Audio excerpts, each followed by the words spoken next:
അതിന്റെ ഏറ്റവും വലിയ ഭീകരമായിട്ടുള്ള ഒരു അവസ്ഥ പെൺകുട്ടികളെ സംബന്ധിച്ചിടത്തോളം നിങ്ങൾ എത്ര പിച്ചി ചീന്തി എറിഞ്ഞാലും നിങ്ങൾക്കൊന്നും മനസ്സിലാവില്ല. ആ പൊടിയുടെ പേരാണ് MDMA. സൂക്ഷിച്ചോ നിങ്ങളെ നാട്ടിലുണ്ടോ സാധനം? അത് നിങ്ങൾ കണ്ടിട്ടുണ്ടോ? നിങ്ങളെ വീട്ടിലുണ്ടോ? ഇതിന്റെ തുടക്കം എവിടെയാണെന്നറിയോ? നിങ്ങളെ നാട്ടിൽ DJ പാർട്ടി എന്ന് പറഞ്ഞൊരു പരിപാടി ഉണ്ടാവും. ആ നെഞ്ച് പൊട്ടുന്ന ഒച്ചയും വെച്ചിട്ട് ഇങ്ങനെ തുള്ളി കളിക്കുന്ന ഒരു പരിപാടി കല്യാണ വീട്ടിലെല്ലാം ഉണ്ടാവുമല്ലോ. നല്ല സാധനം കേട്ടോ. ഈ MDMA തുടക്കം ഈ DJ പാർട്ടിയിലാണ്.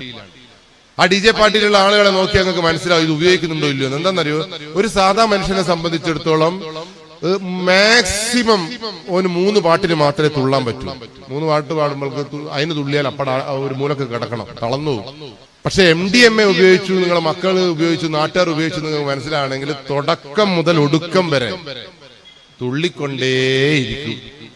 അപ്പൊ ഒരു ഉമ്മയും ഒരു ബാപ്പയും ഒരു സഹോദരനും പറയും, എന്റെ കുട്ടി നല്ല ഡാൻസാണ്, ഒടുക്കം മുതൽ ഒടുക്കം വരെ 7.5 കൊല്ലം കൊണ്ട് നശിച്ചു പോകുമെന്നുള്ള ബോധം ഉണ്ടാവണം. അത്രത്തോളം. ഇനി ഈ മദ്യപിക്കുക, സിഗരറ്റ് വലിക്കുക എന്നെല്ലാം പറഞ്ഞാൽ നിങ്ങൾക്ക് ഒരു കാരണവശാലും നിങ്ങൾ അംഗീകരിക്കാൻ പാടില്ലാത്ത സാധനമാണ്. അതിന്റെ പുറത്ത് തന്നെ എഴുതി വെച്ചിട്ടുണ്ട്, സിഗരറ്റ് വലിയ ആരോഗ്യത്തിന് ഹാനികരം. കണ്ടിട്ടുണ്ടോ? മദ്യപാനം ആരോഗ്യത്തിന് ഹാനികരം. നിങ്ങളെ ബാപ്പ കോനാക്കുത്തിന് സിഗരറ്റ് വലിക്കുന്ന ആളുകളാണോ? ഏതെങ്കിലും നിങ്ങളെ കുടുംബത്തിൽ ആരെങ്കിലും സിഗരറ്റ് വലിക്കുന്ന കണ്ടിട്ടുണ്ടോ?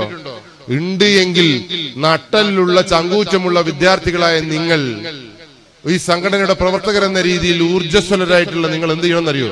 സിഗരറ്റിനെ കുറിച്ച് മനസ്സിലാക്കണം. ഒരു വെള്ള കുറ്റി പോലുള്ള സിഗരറ്റിൽ 78ഓളം കെമിക്കൽസ് ഉണ്ട് എന്ന് മനസ്സിലായിക്കോളി. ആ 78 കെമിക്കൽസിൽ 72 കെമിക്കൽസും ക്യാൻസർ വരാൻ സാധ്യതയുള്ള സാധനമാണ്.